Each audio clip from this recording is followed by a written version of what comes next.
Irmãos amados, nós vamos abrir então a palavra de Deus no livro de Atos dos Apóstolos, capítulo 26. Atos dos Apóstolos, capítulo 26.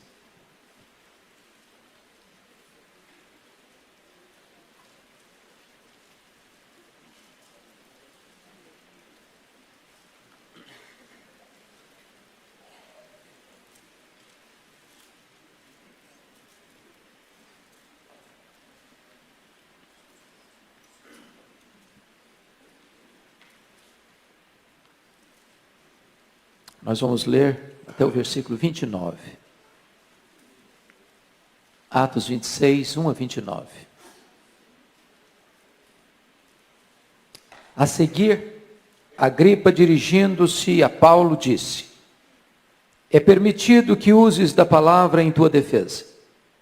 Então Paulo, estendendo a mão, passou a defender-se nesses termos: tenho-me por feliz, ó rei Agripa, pelo privilégio de hoje na tua presença poder produzir a minha defesa de todas as acusações feitas contra mim pelos judeus. Mormente porque és versado em todos os costumes e questões que há entre os judeus. Por isso, eu te peço que me ouças com paciência. Quanto à minha vida, desde a mocidade, como decorreu desde o princípio entre o meu povo e em Jerusalém, todos os judeus a conhecem. Pois, na verdade, eu era conhecido deles desde o princípio, se assim o quiserem testemunhar, porque vivi fariseu conforme a seita mais severa da nossa religião.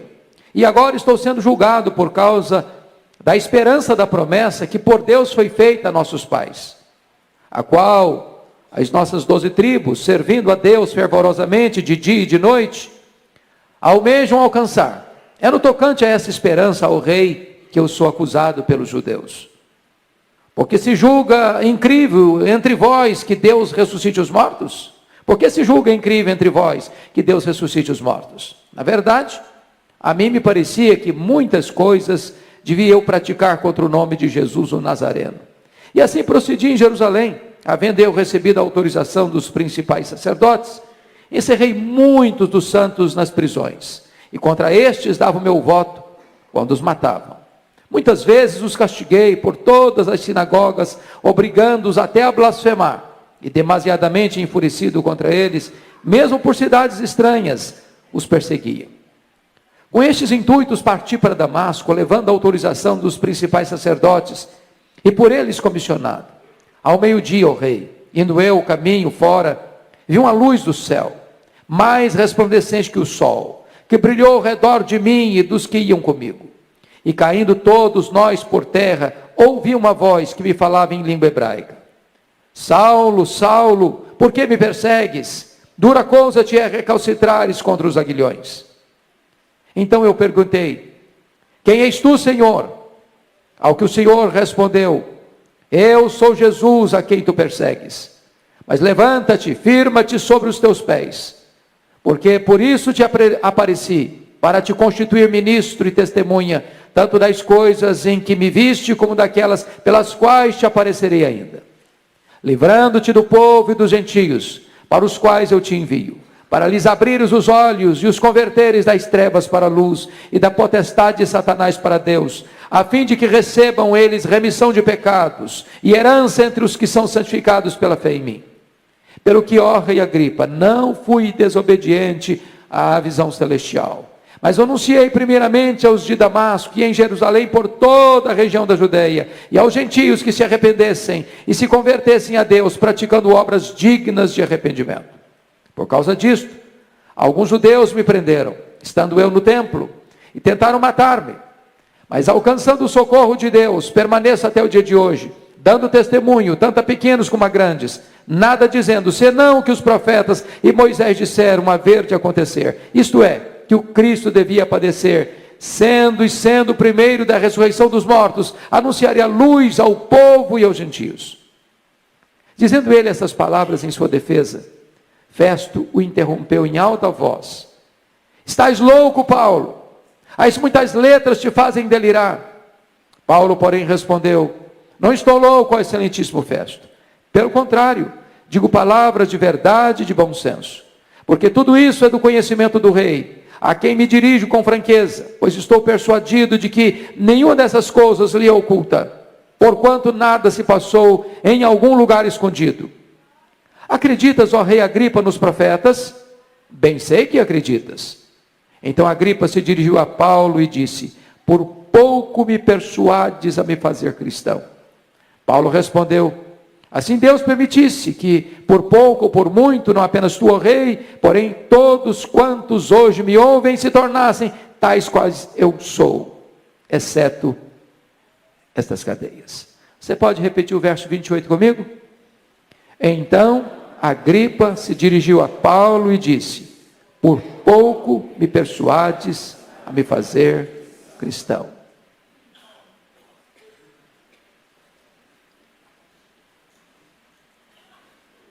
Eu quero conversar com você sobre o tema quase salvo, porém fatalmente perdido. Quase salvo, porém fatalmente perdido. Nós estamos diante de um dos maiores gigantes da história. Nós estamos diante do maior paladino do Evangelho, do grande bandeirante do cristianismo. O homem de mente peregrina, o homem de cultura invulgar, o homem de personalidade prismática, o campeão na história da igreja em plantio de igrejas, o incansável ganhador de almas. Estamos diante do apóstolo Paulo. Desde a sua conversão, ele enfrentou lutas, muitas lutas. Suportou cadeias, sofreu açoites, foi perseguido, foi açoitado com varas, foi preso, enfrentou naufrágios, trazia no corpo as marcas do Senhor Jesus, foi fuzilado pela fúria do inferno, foi atacado por todas as frentes e torpedeado pelos dardos mais inflamados do maligno. Este homem sofreu fome, sofreu sede, sofreu injustiça as mais severas das mãos dos homens. Para pregar o Evangelho, ele atravessou províncias, rompeu fronteiras, marchou por estradas, cruzou desertos, navegou mares encapelados, percorreu cidades, campos, vilas, desertos, entrou nos templos, nas sinagogas, falou nas praças, nas ilhas, na praia, nas escolas, nas prisões, nos régios salões das altas cortes, pregando o Evangelho a escravos e a livres, a reis e a vassalos, a grandes e a pequenos, a sábios e a ignorantes, a multidões e a solitários, sempre falando com intenso fervor e ardor, com saúde ou com doença, preso ou em liberdade, na cadeia ou nas praças, acolhido ou escorraçado, aplaudido ou apedrejado, amado ou odiado, na pobreza ou na fartura, pregando o Evangelho. Ele fez 3 viagens missionárias: província da Galácia, província da Macedônia, província da Acaia, província da Ásia Menor, plantando igrejas, levando a Cristo centenas, milhares de pessoas. Agora ele está de volta a Jerusalém, não para se aposentar, não para deitar numa cadeira de balanço, não para vestir um pijama. Ele volta, sim, com as mãos cheias de ofertas aos pobres da Judéia. Quando ele chega em Cesareia, Ágabo profetiza que ele vai ser preso. Vai ser preso em Jerusalém. Os discípulos tentam demovê-lo, mas corajosamente ele diz para eles: o que vocês estão fazendo comigo? Eu estou pronto não só a ser preso, eu estou pronto a morrer pelo nome de Jesus. E ele foi para Jerusalém, e ele foi preso. Conspiraram contra ele, armaram ciladas contra ele, resolveram matá-lo, fizeram juras e voto de que o matariam. Por providência de Deus, a trama é descoberta. E Paulo é transferido para Cesareia Marítima. Ali ele é acusado durante 2 anos. O inferno vomitou contra ele toda a sua fúria. O diabo arregimentou contra ele toda a sua corja. E diante da frouxidão de Festo, prestes a entregá-lo nas mãos do Sinédrio, que armava uma orquestração contra ele para matá-lo, diz a Bíblia que Paulo decide, como cidadão romano, que quer ser julgado diante de César. E é nesse momento então, que lá em Cesareia, Festo recebe a visita do rei Agripa, acompanhado de Berenice, sua mulher. E diz a Bíblia que é nesse ínterim, dessa visita, que Paulo é chamado para dar o seu testemunho diante do rei Agripa. Uma reunião de pompa, de luxo, para Paulo fazer a sua defesa. E talvez com um brilhantismo raro, num dos mais eloquentes discursos da história da igreja, Paulo abre o seu coração, narra o que Jesus Cristo fez na sua vida. Ele mostra com total clareza, com diáfana eloquência, o que Cristo fez na sua vida. Como ele era um monstro, como ele era um homem carrasco, como ele era um bárbaro, como ele era um perseguidor, assolador, exterminador. Uma fera selvagem. E com fúria caminhava para Damasco, com o propósito de prender os cristãos e encerrá-los em cadeias. Mas de repente, naquela estrada, por volta do meio-dia, um fato acontece. Uma luz mais forte do que o sol incidiu-se sobre ele e derrubou ao chão. E então ele escuta uma voz que bradava desde os céus em voz hebraica: Saulo, Saulo, por que me persegues? Dura coisa te é recalcitrares contra os aguilhões. Este homem selvagem, este homem sanguinário está caído, está prostrado, está vencido, já convertido pelo poder do Espírito Santo de Deus. E ele então pergunta, agora com senso de submissão: quem és tu, Senhor? E Jesus responde para ele: eu sou Jesus, a quem tu persegues. Levanta-te, porque te enviarei para longe aos gentios. Enquanto Paulo narra este fato glorioso da sua conversão, Festo interrompe em alta voz: estás louco, Paulo? As muitas letras te fazem delirar. E Paulo responde: eu não estou louco, excelentíssimo Festo, ao contrário, falo palavras de verdade e bom senso, porque o que eu estou comentando aqui não passou aí escondido em algum canto, isto é fato notório e testemunhado por todos. E Paulo deixa Festo de lado, dirige-se ao rei Agripa e pergunta para ele, encurralando-o nas cercas da sua consciência: acreditas, ó rei Agripa, nos profetas? Sem que o rei tivesse fôlego para pensar, ele diz: bem sei que acreditas. Bem sei que acreditas. Então o rei Agripa, tentando tergiversar, tentando buscar um atalho da conveniência, tentando não levar a sério esta verdade que o confrontava, tentando driblar a sua própria consciência, responde para Paulo: por pouco me persuades a fazer um cristão. Por pouco me persuades a me tornar um cristão. E aqui está o grande perigo. Pouco, quase. Daqui eu tiro meu tema: quase salvo, porém fatalmente perdido. Há muitas coisas, meus irmãos, na nossa vida, das quais se pode dizer que quando estão quase feitas, não estão feitas de modo nenhum. Um viajante que chega quase no horário no aeroporto para pegar o seu voo, perdeu o seu voo. Um estudante que se prepara e quase passou no vestibular, foi reprovado. Um general que quase ganhou uma batalha, perdeu-a. Um boxeador que quase ganhou a luta, perdeu-a. Quase é a confissão da derrota, com a esperança da vitória conservada até o fim. Quando se trata das coisas ordinárias da vida, esse quase pode ser reparado. O viajante pode pegar o próximo voo. O estudante pode passar no próximo vestibular. O general pode ganhar a próxima batalha. O boxeador pode vencer a próxima luta.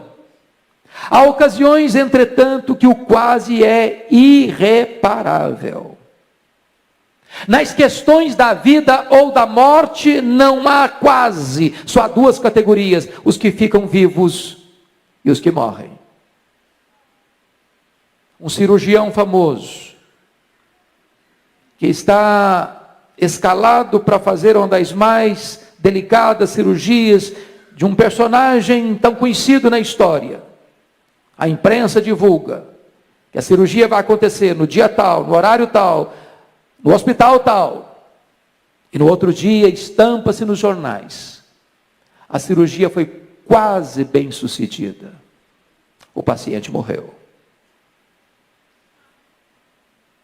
No dia 31 de dezembro de 1989, o barco Batomush, na Baía da Guanabara, estava cheio de gente, alguns atores, atrizes, pessoas da sociedade, para assistir o grande espetáculo dos fogos multicoloridos da virada de ano, naquele lugar tão conhecido no Brasil e no mundo. Mas eis que aquele barco começa a naufragar. O desespero, o pânico toma conta de todos. Barcos salva-vidas foram chamados para prestar socorro. Entretanto, muitas daquelas pessoas que estavam ali pereceram. Os barcos salva-vidas chegaram quase na hora, mas chegaram tarde demais. 17 de junho de 2007, voo 3054 da TAM, sai de Porto Alegre, com destino a Congonhas. É uma tarde chuvosa, e havia dentro daquele avião 181 passageiros. Havia dentro daquele avião 6 tripulantes. O destino deles era Congonhas, era São Paulo. O avião chega a aterrissar. As rodas tocam o solo. Mas aquele avião não para. Celeremente avança, para daqui a pouco vir uma bola de fogo e aí matar as 12 pessoas no solo. 199 mortos. Pessoas que estavam humanamente seguras e salvas. Apenas quase salvas, porém totalmente mortas. No dia 5 de setembro de 1870, 11 alpinistas foram escalar o Monte Branco em Chamonix, no interior da França. A noite trevosa se aproxima e ao mesmo tempo uma grande nevasca. E aqueles alpinistas perturbados, transidos de frio, enregelados, não conseguiram tomar o caminho de volta para casa. Nesse desespero, eles caem numa fenda de gelo e perecem um após o outro. Dias depois, o corpo de bombeiro, procurando aqueles alpinistas perdidos naquela montanha gelada, descobriram seus corpos congelados. Descobriram mais. Se eles tivessem dado 5 passos para frente, eles teriam encontrado inevitavelmente o caminho de volta para casa. Tão perto da vida e morrerem. Tão perto da salvação e perecerem. Quase salvos, porém fatalmente perdidos. Pode ser que para você que veio aqui nesta noite, não falte para você quase nada para você ser salvo. Quase nada para você se tornar um filho de Deus. Mas esse quase é o intervalo entre você e a salvação. Esse quase é a distância que há entre você, ou o desejo de você ser salvo, e o fato de você o ser. Esse quase é a ponte que você precisa atravessar para que você seja salvo e atingir a segurança da vida eterna. Quase não adianta para você. A Bíblia diz que Agripa entra para este triste rol daqueles que foram quase salvos, porém ficou totalmente perdido. Parece-nos que Agripa botou o pé na sepultura, sem saber qual era o destino da sua alma. Chegou na porta do céu, mas foi lançado ali para o abismo do inferno. Sabem por quê? Porque ele ficou no quase. E deixou para amanhã a mais importante decisão da sua vida. Quero dizer para você nesta noite que este é o erro fatal. Este é o erro fatal. É uma armadilha do inferno para a sua alma. É um pecado para o qual não tem perdão. É resistir o Espírito Santo até o fim. É continuar dizendo para Deus, com todas as evidências, quase, por pouco. Por pouco. E eu estou convencido desse fato. É muito provável que dentro desse auditório, nenhuma pessoa que entrou aqui tenha dúvidas de que a salvação somente em Jesus. Eu acredito que nenhuma pessoa que entrou aqui hoje duvide disso, descreia disso. A pergunta é: você ficará apenas nessa informação? Você se contentará apenas em conhecer essas verdades? Você pensa que este alicerce é suficientemente seguro para manter você de pé diante do tribunal de Deus? Agripa ficou no quase. E aqui está o seu maior risco e maior perigo. Conta-se, e é uma lenda, obviamente, que houve uma assembleia no inferno. Uma assembleia no inferno. Os demônios estavam muito apavorados, porque pessoas estavam sendo convertidas e sendo tiradas da potestade de Satanás para Deus, do império das trevas para o reino da luz. E eles se reuniram então para traçar um projeto, um plano para tentar dificultar estas conversões. E então, muitas propostas foram levantadas naquela assembleia. Levantou o Senhor e disse o seguinte: vamos dizer para as pessoas que a Bíblia não é verdade. Quando um pregador se levantar para pregar a Bíblia, vamos dizer que esse livro tem erros, que tem contradições, que papel aceita tudo, que a Bíblia não é a palavra de Deus, e então essas pessoas não terão autoridade para pregar. Levantou-se outro mais experiente e disse: não, essa tese não é funcional, ela não é verdadeira, porque sempre que essa palavra foi pregada e pessoas crerem, elas serão salvas.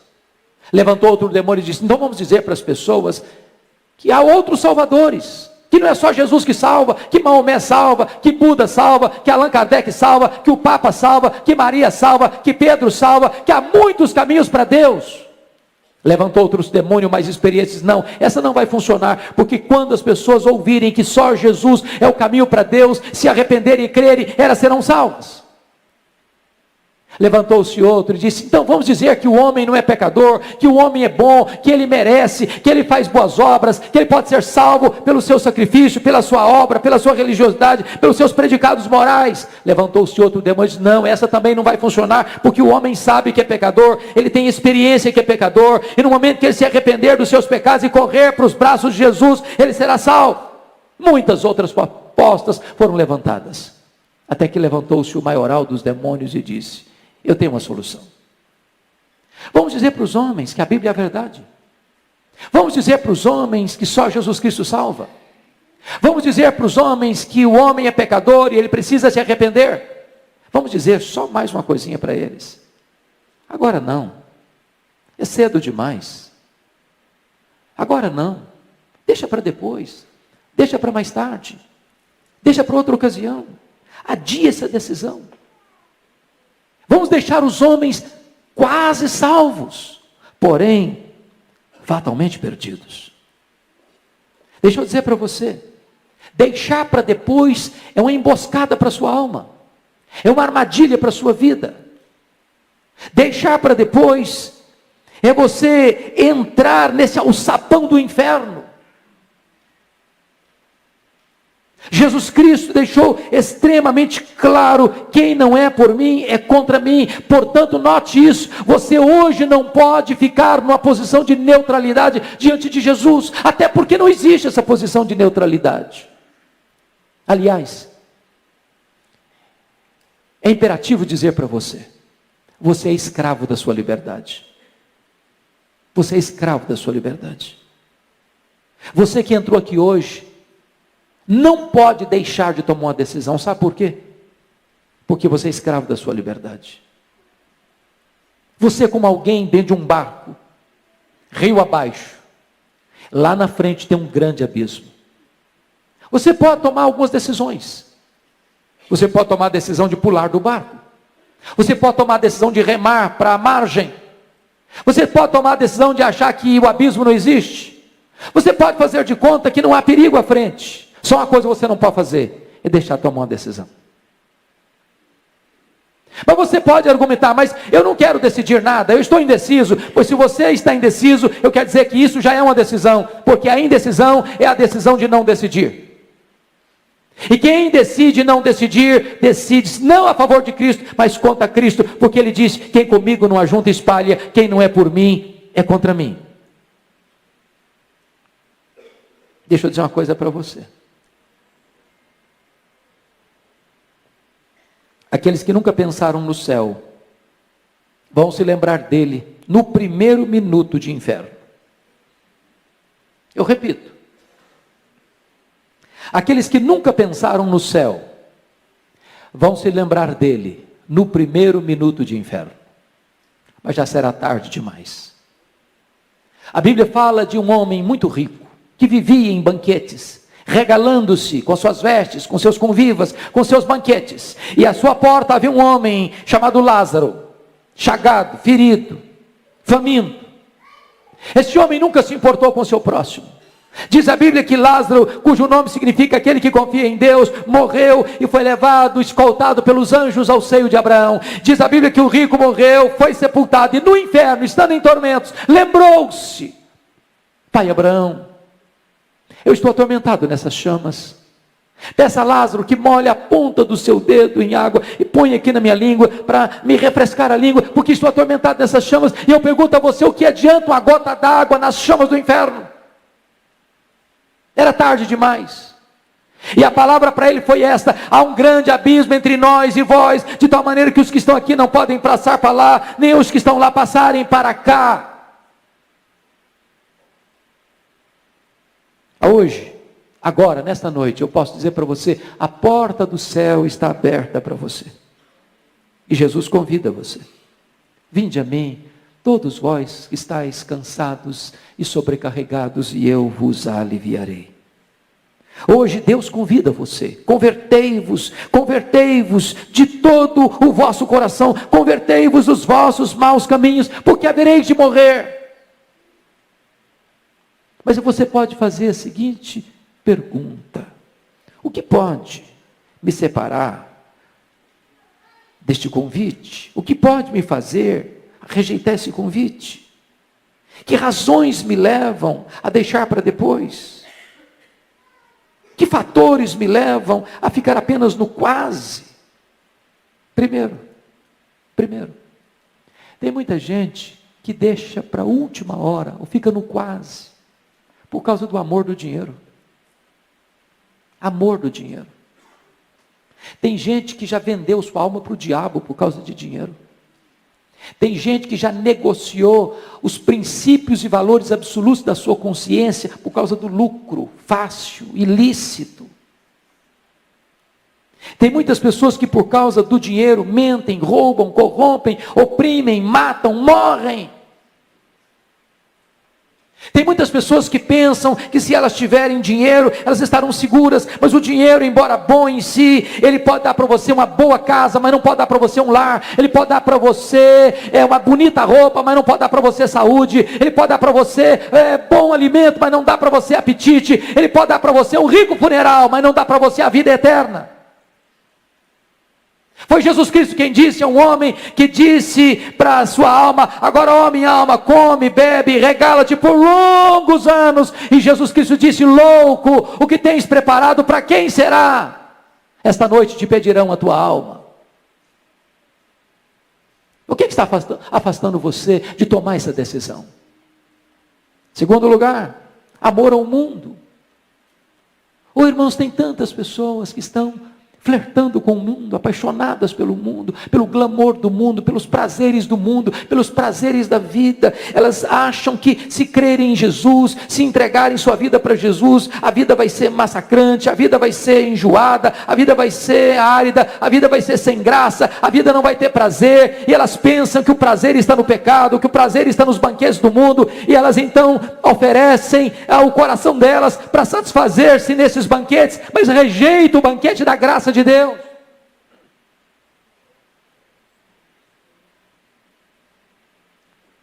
Tem gente que é como o corvo que Noé soltou depois do dilúvio. Quando aquele corvo saiu da arca e viu lama e viu sujeira, ele não quis voltar para a arca, ele ficou lá. Preferiu a sujeira da lama do que o conforto, a segurança da arca da salvação. Há muitas pessoas que são amigos do Evangelho, gostam do Evangelho, até vêm à igreja, até gostam de cantar as músicas, até gostam de participar das atividades da igreja, mas nunca romperam com o mundo, nunca romperam com o pecado, nunca cindiram definitivamente com aquilo que os prende umbilicalmente ao mundo, gostam das coisas do mundo mais do que das coisas de Deus, ficam no quase, estão quase salvas, porém fatalmente perdidas. O que é que está afastando você de tomar essa decisão? Outras pessoas deixam de tomar essa decisão por causa das amizades. Irmãos, se essas paredes pudessem falar, talvez dir-nos-iam que há pessoas que estiveram aqui conosco, cantando os cânticos de Sião, que hoje estão fora. Talvez qualquer um de nós aqui pode relatar de pessoas que já participaram conosco, cantando os cânticos de Sião, assentados ao redor da mesa do Senhor, e que hoje saíram, e que hoje fugiram, influenciados por mais amizades, e se perderam no mundo. Quem de nós não conhece a história de Elvis Presley? O famoso, rico, conhecido cantor de rock, talvez o maior deles, criado numa igreja evangélica, cantando no coral da igreja, que por influência do mundo, deixas o redil, o aprisco das ovelhas, vai se comprometer com drogas, vai ter um fim tão triste, morrer de overdose, influência das amizades. Há muitos pródigos que saíram da casa do pai, estão hoje num país distante, ou estão hoje na pocilga das drogas, do sexo ilícito, irresponsável, do álcool, das desgraças e mazelas desta vida, por influências de falsas amizades. O que está impedindo você de tomar essa decisão, de ficar com uma gripa quase, por pouco? Tanta gente, por influência da família. Eu conheço gente que diz assim: eu prefiro ir para o inferno de que mudar de religião. Meus avós pertenceram a esta religião, meus pais pertenceram a esta religião, eu nasci nessa religião, eu estou educando os meus filhos nessa religião, e eu prefiro me perder do que mudar. E Jesus Cristo foi categórico em dizer: quem amar mais o seu pai e a sua mãe do que a mim, não é digno de mim. Se você parar para perceber, essa família herodiana perdeu todas as suas oportunidades. A Bíblia nos fala de 4 Herodes. Herodes o Grande, aquele que mandou matar as crianças de Belém. Depois Herodes Antipas, aquele que prendeu João Batista e mandou degolar João Batista na cadeia.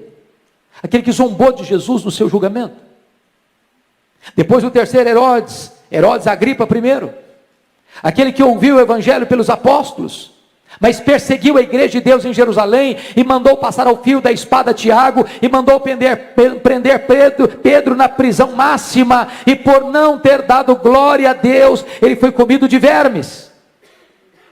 Agora estamos diante do último membro da família Herodiana, Herodes Agripa II. Ele está diante do maior evangelista da igreja, o apóstolo Paulo. Mesmo confrontado pela verdade, mesmo ouvindo o evangelho, mesmo ouvindo o testemunho de conversão de Paulo, ele escuta essa mensagem e diz para Paulo: Paulo, por pouco me persuades a me fazer um cristão, quase salvo, porém fatalmente perdido.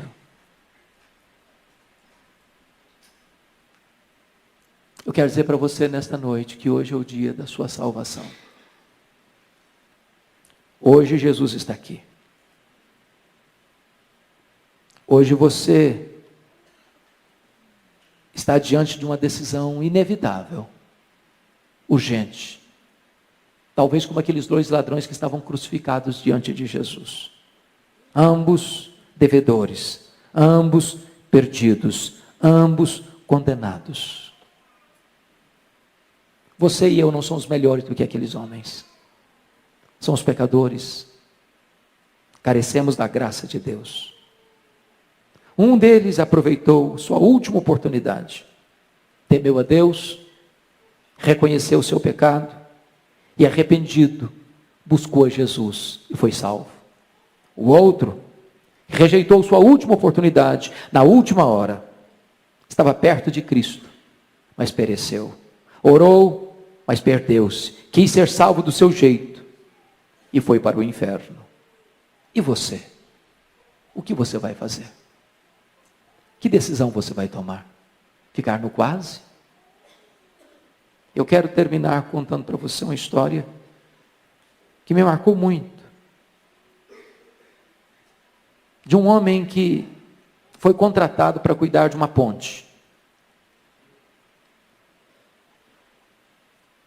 Sua única função era cuidar daquela ponte, porque era estratégica, num lugar perigoso, onde passava todos os dias o trem lotado de passageiros, de manhã e à tarde.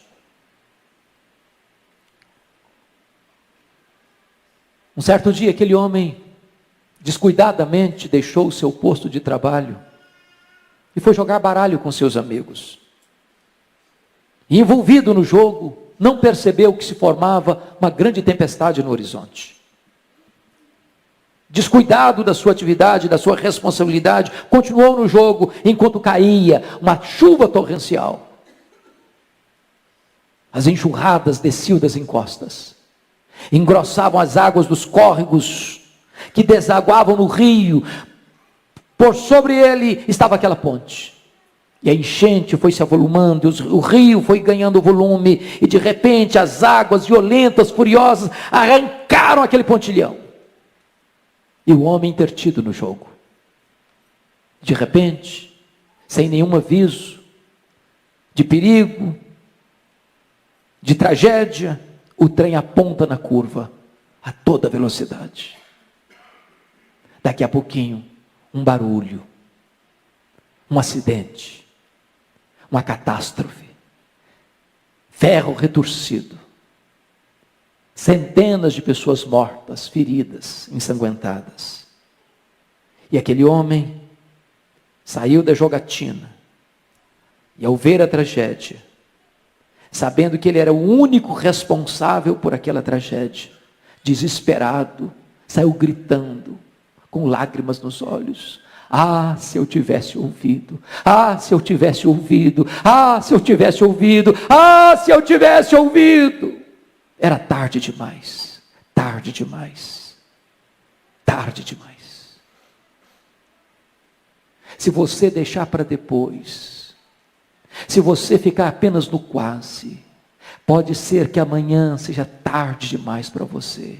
Pode ser que amanhã você vai estar perante o tribunal reto e justo de Deus, sem estar com vestes alvas, sem estar lavado no sangue do Cordeiro, sem estar plenamente arrependido, sem estar plenamente perdoado, e você vai chorar e gritar: ah, se eu tivesse ouvido, ah, se eu tivesse ouvido, ah, se eu tivesse ouvido. Mas então será tarde demais, eternamente tarde demais, quase salvo, porém fatalmente perdido.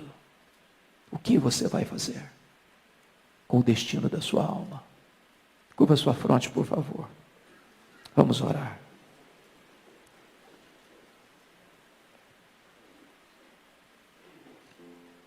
Nenhuma decisão da sua vida é mais importante do que essa. Nenhuma. Nenhuma decisão. Essa é a mais urgente, necessária decisão da sua vida. Você pode ganhar o mundo inteiro, se você perder sua alma, de nada valeu.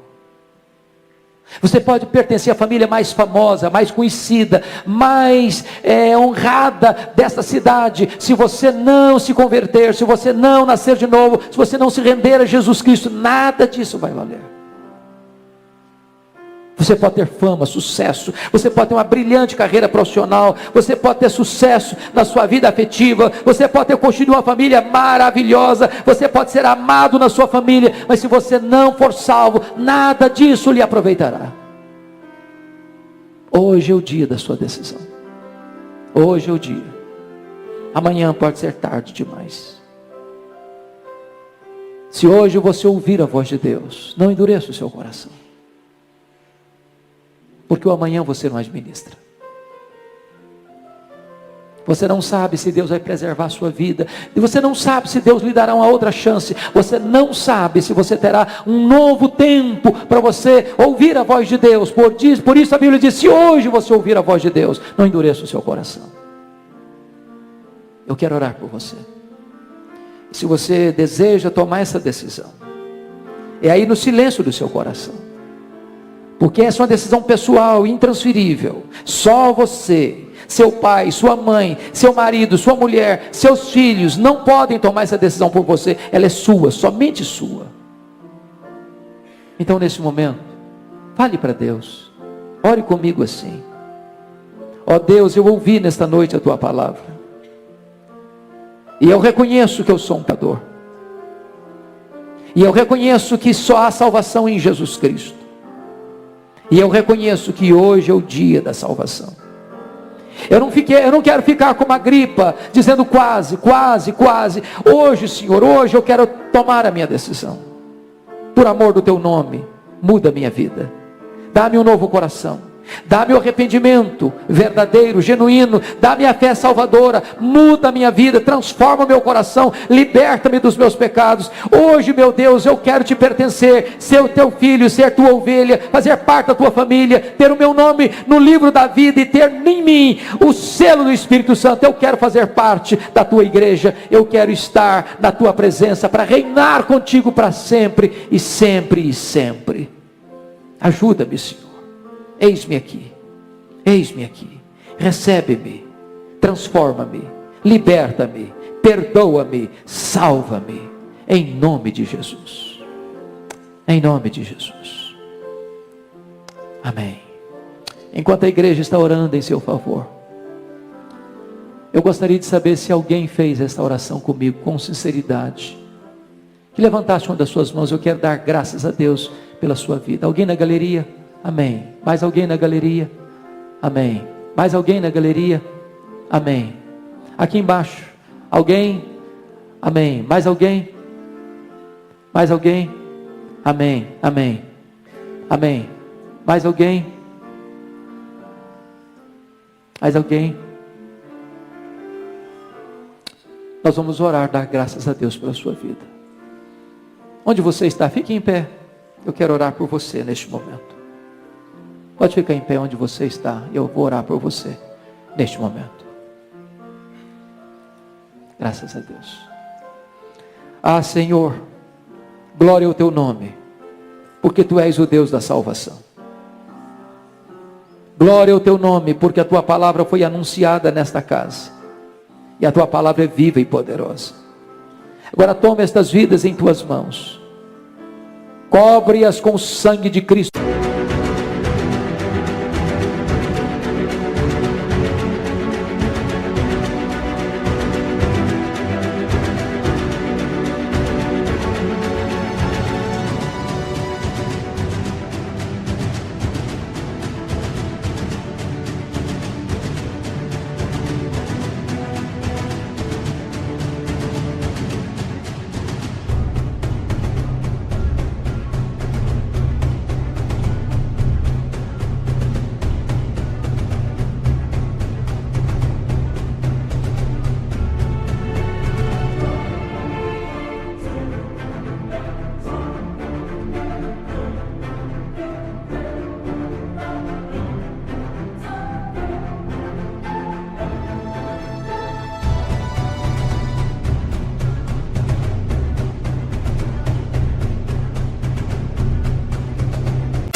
Jesus, dá a elas o teu perdão, dá a elas a alegria da salvação, dá a elas a certeza da vida eterna, dá a elas, meu Deus, a experiência gloriosa de um novo nascimento, para que elas possam pertencer à tua família, ao teu rebanho, e receberem de ti, Deus, a alegria e a segurança de que estão nos teus braços, e dos teus braços ninguém pode arrancá-las. Glória ao teu nome, por tão grande salvação. Louvado seja o teu nome, em nome de Jesus. Amém. Amém.